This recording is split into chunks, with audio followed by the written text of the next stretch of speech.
System जब इंसाफ देने में नाकाम हो जाए तो कभी कभी खुद सिस्टम में घुसना पड़ता है ताकि सिस्टम को करीब से देखा जाए, समझा जाए और जरूरी बदलावों की वजह बना जाए। बंगाल में रत्ना देवनाथ ने यही रास्ता चुना। नमस्कार, मैं हूं अनुषी गुप्ता और आप देख रहे हैं NDTV India. RG Kar medical college में दुष्कर्म और हत्या की शिकार जूनियर डॉक्टर की मां रत्ना देवनाथ को बीजेपी ने बंगाल के चुनावी मैदान में उतारा। आज वो पानीहाटी सीट की विजेता है। पानीहाटी तृणमूल के गढ़ माने जाने वाले नॉर्थ 24 परगना की विधानसभा सीट है।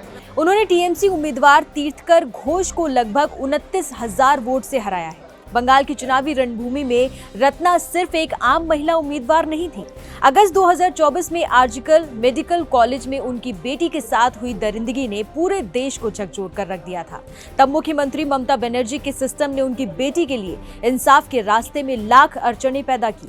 वो अंदर से टूटने लगी लेकिन हार नहीं मानी। सिस्टम से हताश लेकिन मजबूत इरादों वाली मां ने विरोध की तख्ती तब तक नहीं झुकने दी जब तक कि उस केस में सीबीआई शामिल नहीं हुई और आरोपियों को गिरफ्तार नहीं कर लिया गया।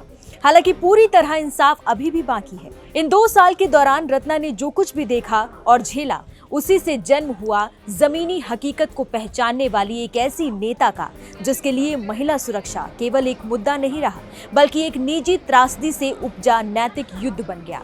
भाषणों में जनता ने उन्हें जज्बाती होते देखा। रत्ना ने चुनावी मंच से बेटी के लिए इंसाफ और बंगाल की सभी महिलाओं के लिए सुरक्षित राज्य की गुहार लगाई। उन्होंने आरोप लगाया कि सत्ता में एक ऐसी सरकार है जो उनकी चीखों को अनसुना कर देती है, जो विरोध की हर आहट को कुचलने में यकीन रखती है। एनडीटीवी से खास बातचीत में रत्ना ने यह भी कहा कि उनकी बेटी ने हॉस्पिटल में भ्रष्टाचार के खिलाफ आवाज उठाई।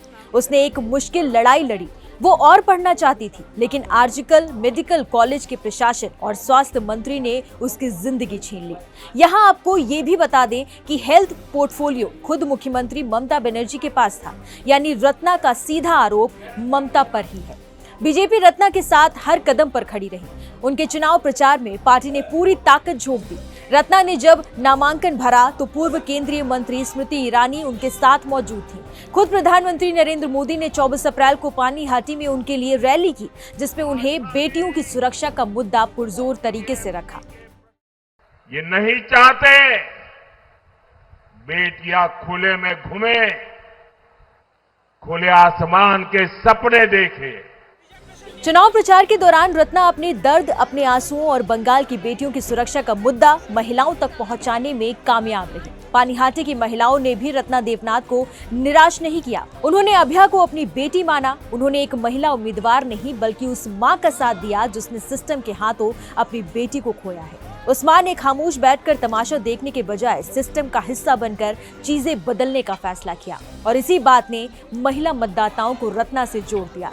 रत्ना की ये जीत बंगाल की हर उस महिला की जीत है जिसने राज्य में आधी आबादी पर बढ़ते अत्याचार के खिलाफ वोट किया है। ये उस भरोसे की जीत भी है जो कहता है कि अगर एक व्यक्ति आगे बढ़कर सिस्टम को ललकारता है तो जनता दमखम से उसका साथ देने को तैयार होती है। क्या आपको लगता है कि रत्ना देवनाथ को मंत्रिमंडल में शामिल कर बंगाल की नई सरकार का हिस्सा बनाना चाहिए? अपनी राय हमें कमेंट्स में जरूर बताइए।